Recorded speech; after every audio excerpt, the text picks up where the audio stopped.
Uma comunidade de luto depois da morte de uma criança com um tiro acidental. O irmão do garoto teria disparado a arma sem querer. A mulher que fez imagens dando cerveja para uma criança foi localizada pela polícia. Na gravação, ela incentiva a enteada a beber e até a virar a latinha de cerveja. Vira! Os casos preocupantes de crimes dentro da própria família. Em Novo Gama, o filho matou o pai a facadas numa discussão em casa. A partir de agora, no Jornal Anhanguera, segunda edição.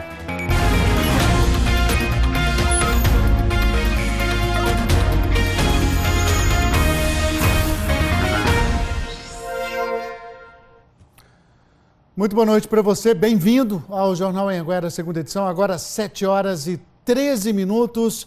A gente chega com as principais notícias da sua cidade e da sua região. Olha, a mulher que postou um vídeo dando cerveja... Acusa. A mulher insiste e depois que a criança aceita, comemora. A menina bebe mais um pouco e passa mal. O caso foi no sábado. Na segunda-feira, o Conselho Tutelar encontrou a mulher e a criança. A escola que a criança estuda ligou na sede do Conselho e nós fomos informados que eram para irmos lá. Aí nós entramos conversando com a madrasta, ela se identificou, no início ela negou. Aí eu mostrei o vídeo para ela, aí ela disse, não, fui eu mesmo, mas eu nem lembro direito como foi. Na delegacia, o pai da menina contou que estava trabalhando numa fazenda no dia em que o vídeo foi gravado.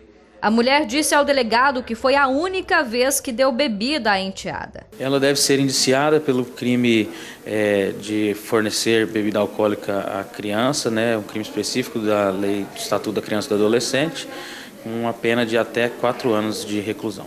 Como que fica também a situação do pai? Finalmente ele não responde, ele tinha a guarda da criança, até então, segundo ele mesmo, ela que cuidava tanto dos afazeres domésticos quanto da criança, sempre, segundo ele, de uma maneira bastante zelosa, e ele até estranhou o fato também. Enquanto o caso está sendo investigado, a criança está sob a guarda da avó paterna. A mãe da menina, que há 2 anos mora em Minas Gerais, teve conhecimento do vídeo e agora está aqui na cidade. Ao Conselho Tutelar, ela disse que vai pedir a guarda da criança. Em Bom Jesus, o caso deixou muita gente revoltada. Achei um absurdo, sabe? É uma grande covardia, porque uma criança de 5 anos, ela ainda não sabe ainda, principalmente sobre bebida, né? Pois é, Luciana, e a gente tem atualização sobre esse caso, viu? A mãe que mora em Tupaciguara, no Triângulo Mineiro, esteve hoje aqui em Tumbiara e também prestou depoimento na Polícia Civil. Ela disse que teve um relacionamento de 8 anos com o pai da menina e que há 2 anos eles estão separados. Ela passou por problemas e foi morar em Minas Gerais. Ela disse que a filha e o padrasto e a madrasta sempre tiveram, o pai e a madrasta sempre tiveram um bom relacionamento e que ela nunca tinha recebido reclamações por parte da filha, né? A criança agora está com os avós paternos. Ela foi retirada do pai e da madrasta após o Conselho Tutelar chegar nesse assunto e ter respostas. Um caso aí, Luciano, irresponsável e, além de tudo, é um crime, né? É um crime, né? E como a gente ouviu aí na reportagem, depoimento da população, né? Uma criança de 5 anos não sabe nada ainda, né? Obrigado, Emerson. Bom trabalho para você. Notícia triste agora, o pai da criança que morreu com um tiro acidental em Pameri pode ser responsabilizado na justiça. A polícia quer saber como os filhos tiveram acesso à espingarda. A arma foi disparada sem querer pelo irmão do garoto. O menino que morreu morava com os pais nesta fazenda que fica a 25 quilômetros de Ipameri. Ele tinha 7 anos e foi baleado na cabeça com um tiro de espingarda. A arma, carregada, estava em cima de um armário. Os pais contaram para a polícia que ontem à noite ouviram um disparo. O casal então correu até o quarto onde estavam os filhos e encontrou o adolescente de 17 anos com a espingarda na mão e o menor de 7 anos já caído no chão com o rosto sangrando bastante. Os bombeiros foram chamados na fazenda, mas o menino já estava sem vida. Os pais dele trabalham de caseiros na fazenda onde aconteceu a tragédia. Pelas informações da PM, a espingarda foi cedida à família pelo dono da fazenda. Havia uma munição na câmara da arma e quando ele foi fazer esse teste com armamento, mostrar para o seu irmão como é que funcionava esse armamento, acabou ocorrendo o disparo acidental. A tragédia comoveu a comunidade. Na escola onde a criança estudava, não teve aula hoje. O pai deve responder criminalmente por ter deixado a arma ao alcance de menores. Por ele já ter a arma lá no seu local de trabalho, sem autorização, ilegalmente, já cometeria a posse ilegal de arma de fogo. Quando ele se omitiu, não adotou as devidas cautelas, evitando com que um adolescente pegasse essa arma, ele cometeu o crime de omissão na cautela na guarda de arma de fogo. Muita tristeza, né? Principalmente agora, na despedida desse menino, que está sendo velado neste momento em Ipameri. O pai da criança está no velório, informação que a gente tem que ele está desesperado. Todo mundo diz que é uma família muito simples. Ele chegou a ser detido, mas foi liberado e deve responder em liberdade. Expectativa para o enterro, então, da criança, que deve acontecer daqui a pouquinho, às 7h30 da noite. E o último fim de semana foi marcado por 2 casos cruéis no entorno do Distrito Federal, filhos matando os pais. Os crimes foram em Novo Gama e Cristalina. Diante de tamanha violência, até de uma certa frequência desse tipo de violência familiar, a nossa equipe foi conversar com um psicólogo que explicou o que pode desencadear esses crimes. Em Novo Gama, Onilton Pereira da Silva matou o pai Bartolomeu Pereira de Souza a facadas. Era Dia dos Pais. Ele bebia em casa com os amigos e se irritou quando o pai pediu para todos irem embora. Em Cristalina, Marcos Ribeiro Queiroz matou a mãe, Rosa Bueno, a facadas. Marcos era dependente químico e fazia tratamento em uma clínica de reabilitação. Nos 2 casos, os autores dos crimes estavam sob efeito de álcool e droga. Especialistas explicam que essas substâncias, usadas em excesso, podem agravar e potencializar a raiva. Mas o que leva um filho a matar um pai ou uma mãe? A própria Organização Mundial da Saúde já fez várias pesquisas mostrando que tem uma incidência, na maioria dos casos de violência familiar, de 40% a 60% dos casos de agressão física ou de assassinato tinha a questão do álcool. O álcool geralmente ele serve como desculpa e as pessoas vão jogando a culpa no álcool e esquecem de responsabilizar a própria pessoa pelos seus atos violentos. E esse tipo de violência dentro da própria família se repete em outros municípios do estado. No começo do mês, em Pires do Rio, um senhor de 96 anos foi morto a facadas. O principal suspeito é o neto de 20 anos que estaria bêbado. Na última segunda-feira, em Catalão, Maria Patrícia Ribeiro, de 75 anos, também foi assassinada. O neto teria agredido a avó e roubado dinheiro e um botijão de gás. Em quase todos os casos de homicídios, de pais que matam ou de filhos que matam os pais, quando a gente vai analisar, já tem um histórico de muito tempo, de muitas agressões físicas. E daí a importância de tanto as vítimas quanto os vizinhos, conhecidos, familiares buscarem ajuda, denunciarem, porque a gente sempre acha que não vai chegar naquele ponto. E olha, a Polícia Militar acabou com uma festinha que estava acontecendo num quarto de motel em Anápolis. Vou falar com a Lorena Gomes ao vivo com a gente. Ô Lorena, essa festinha nada mais, nada menos, era financiada e estavam participando aqueles detentos que fugiram do presídio de Jaraguá e agora estavam aí na maior ostentação. Isso mesmo, Luciano. Boa noite para você, boa noite a todos que nos acompanham. Uma festinha regada a álcool e drogas em uma suíte de luxo em um motel às margens da BR-153 aqui em Anápolis. Marcelo Rodrigues da Silva e Júnior César da Conceição foram presos em flagrante. Eles ainda tentaram fugir da polícia. 2 mulheres estavam com eles e depois de serem ouvidas, elas foram liberadas. A polícia chegou até os criminosos depois de uma denúncia anônima que dizia que 2 homens teriam entrado em um motel com um carro roubado. Além do carro, a polícia apreendeu uma arma e documentos falsos. E esses documentos teriam sido entregues à polícia no momento da abordagem policial.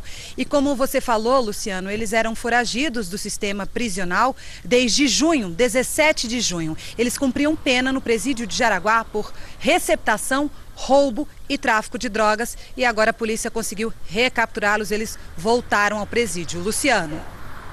Obrigado, Lorena. Não dá para deixar de notar, a cara de pau deles saindo aí do camburão Todos dois rindo aí dessa situação toda, mas aí, de volta para a cadeia.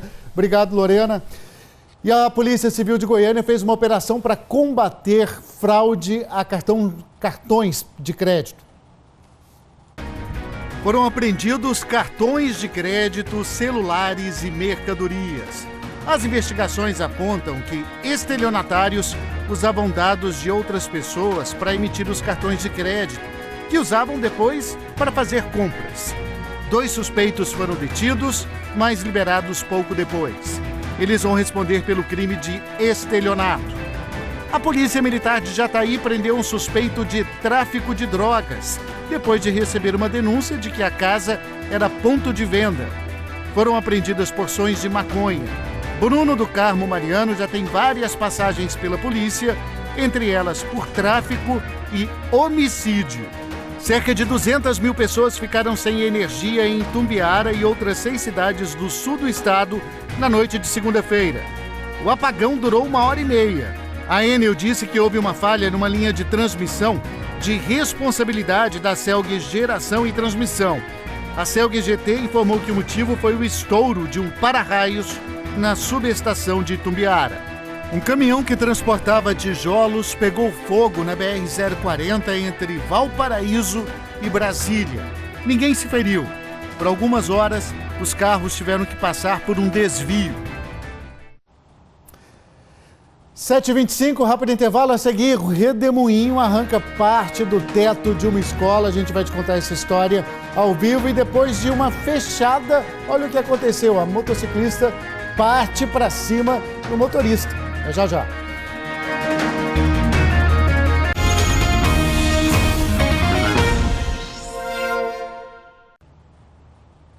Sete e 27, estamos de volta. Um acidente de trânsito terminou em confusão em Rio Verde. Quem viu tudo contou que o motorista de 79 anos não respeitou a faixa de pare e acabou batendo o carro na motociclista. O acidente foi nesta rua bem movimentada em Rio Verde. Ela, bastante nervosa, começou a bater o capacete no vidro do carro. O motorista manobrou o carro. A motociclista continuou batendo com o capacete. O motorista foi embora. Ele registrou um boletim de ocorrência e tudo vai ser investigado pela polícia. A gente continua com notícia de Rio Verde, porque teve um susto por lá. Vou chamar o Tiago Vieira ao vivo de Rio Verde. O telhado de uma escola foi arrancado por um vento forte, parece que até um redemoinho, né? Alunos ficaram feridos. Ô Tiago, boa noite. Boa noite para você também, Luciano. Boa noite para todo mundo. Então, 2 estudantes foram levados para o hospital aqui em Rio Verde depois que o teto da escola municipal onde eles estudavam desabou, foi parar no chão. Olha, quem viu tudo disse que tudo isso foi provocado por conta de um redemoinho, viu? Que é muito comum nesta época do ano. Olha só que história. Bom, pelo menos 60 telhas caíram junto com o forro. O telhado da sala já foi arrumado e o forro está sendo consertado. Hoje teve aula normalmente, esse episódio foi ontem. A gente buscou uma resposta então da Secretaria de Educação, que confirmou que tudo isso aconteceu de fato por conta desse redemoinho, que esses estudantes que foram levados para o hospital já passam bem. A Secretaria disse também que a escola está passando por uma reforma, Luciano. Ô Tiago, obrigado, viu? Você falou aí muito comum nessa época do ano, esse fenômeno, né? E amanhã tem muito calor, viu? Massa de ar seco ganha força nessa quarta-feira.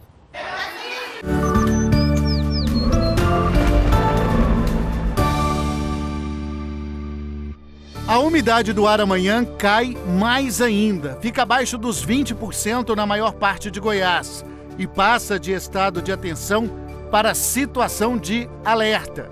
Pior no centro do estado. E o calor também aumenta. Em Porangatu, a máxima chega a 36 graus. Jataí e Rio Verde, 33. 31 em Pires, no Rio, e 30 graus em Lusiânia. Céu com poucas nuvens e sol forte. Olha, agora um recado importante para quem é produtor rural. Começou o prazo para entregar a declaração do Imposto Territorial Rural. Entre o cultivo de uma safra e outra, sobra um tempinho para organizar a papelada da fazenda. Em mais tempo você pode dedicar melhor para você poder atender melhor o seu contador, né? Em Goiás, todos os produtores rurais com fazendas acima de 30 hectares precisam apresentar a declaração do ITR, que é o Imposto sobre a Propriedade Territorial Rural. O procedimento é semelhante à declaração do imposto de renda, mas neste caso as informações não são sobre a pessoa e sim sobre a propriedade, como o tamanho, por exemplo, quanto dessa área é de reserva ambiental, o que é produzido na fazenda, o que é cultivado ou quais animais são criados. No ano passado, em todo o país, foram entregues mais de 5.600.000 declarações do ITR. Neste ano, a expectativa da Receita Federal é de que o número de declarações aumente para mais de 5.700.000. Mais trabalho para o Hugo, que é contador e alerta. Quem não apresentar o ITR paga multa e pode ter transtornos. O principal complicador que ele vai ter é ficar sem a certidão do ITR, ficar com alguma restrição no CPF e, como todo produtor opera com crédito bancário, ele não vai conseguir, porque não vai ter certidões. O prazo vai até 30 de setembro, pode ser feito pela internet ou levando o documento na Receita Federal. Deixa eu te chamar a atenção agora para a nossa imagem do dia, que é uma queimada impressionante. O fogo se alastrou no milharal perto da GO 431, na região de Pirenópolis. A fumaça, você vê, cobriu o céu. E o alerta é porque quase 4.000 focos já foram registrados pelos bombeiros, 3.000 só nos últimos 2 meses, por isso o cuidado deve ser muito, mas muito maior mesmo nesse período de seca. Agora 7h32, Jornal Anhanguera terminando. Eu me despeço, claro, desejando boa noite, te agradecendo e hoje com imagens de Anápolis. Até amanhã.